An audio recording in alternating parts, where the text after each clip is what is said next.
Free vocal linguistics, voice as language before words. Continuum pedagogy essay. In most formal musical training, the voice arrives late and is immediately narrowed. It is treated as a vehicle for lyrics, pronunciation, repertoire, and measurable correctness. Sound is subordinated to language, and language to predetermined meaning. Yet, across the greater part of human history, the voice functioned differently. Long before it carried text, it was gesture, rhythm, breath, invocation, call, response, and pure resonance. Free vocal linguistics returns the voice to this earlier role, a site of emergence rather than a system of delivery. Every singer already knows the truth of this sequence in the body. Before any lyric settles, the voice has already found something: a contour, a tension, a longing, a pulse.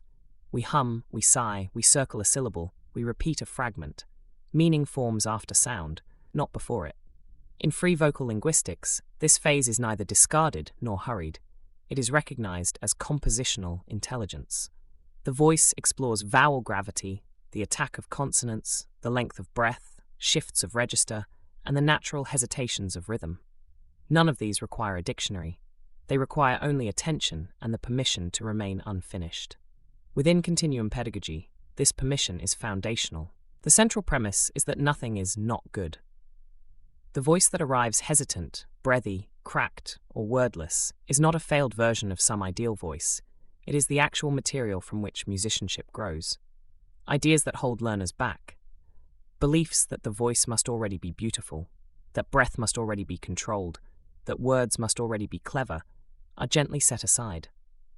Spoken word becomes one of the most accessible and powerful routes into this freedom. Speaking aloud, without the pressure of song, allows the body to discover its own breath patterns, its natural phrasing, and the quiet authority of simply being heard. Because breath is central to all continuum musicianship, voice confidence begins here, not with performance, but with the unforced meeting of air and sound. A practical first step is therefore to allow non-final language to exist without correction. Provisional words, half-phrases, phonetic placeholders, repeated names or fragments, invented syllables, scat structures, and sustained vowels without semantic obligation all function as sketchlines rather than declarations. This is not nonsense. It is pre-linguistic sense-making. Only later does the question arise of what the sound itself seems to want to say, rather than what the singer believes ought to be said. Scat singing and the world's chant traditions occupy the same continuum. Both rely on repetition, elongated vowels, limited semantic range, and rhythmic devotion. Meaning travels through structure and breath rather than through syntax. Free vocal linguistics places spoken language, poetic language, sung lyric, chant, and non-word vocalization on equal ground. None is superior. Each simply occupies a different cognitive and emotional register. When lyrics are allowed to arrive later, rather than being forced as the origin of a piece, phrasing becomes more natural, repetition gains legitimacy, ambiguity is preserved, and the voice retains its agency. Words are chosen for fit rather than for cleverness. In this way, the lyrical artist becomes a listener before an author, a curator of sound events, a composer of linguistic space. A song ceases to be a closed object and becomes a field of interpretation, capable of being sung, spoken, reimagined, or rearranged without losing its identity.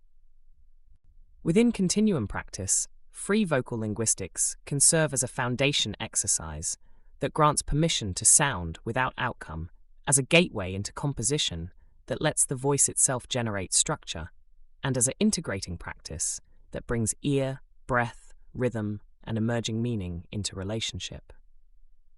It is especially supportive for neurodivergent learners, for instrumentalists returning to the voice after long absence, for composers blocked by text-first habits, and for singers recovering trust in their own instinct.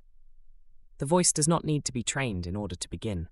It needs only to sound and to be received without judgment. Before we speak, we sound. Before we explain, we sing. Before we write, the voice already knows. Free vocal linguistics is not a technique imposed from outside. It is a remembering of something ancient and already present within us. The simple, continuous act of breath becoming music. From the book, The Continuum Approach to Music, Foundations, a Pedagogical Framework for Musical Learning by Sarnia de la Maré FRSA.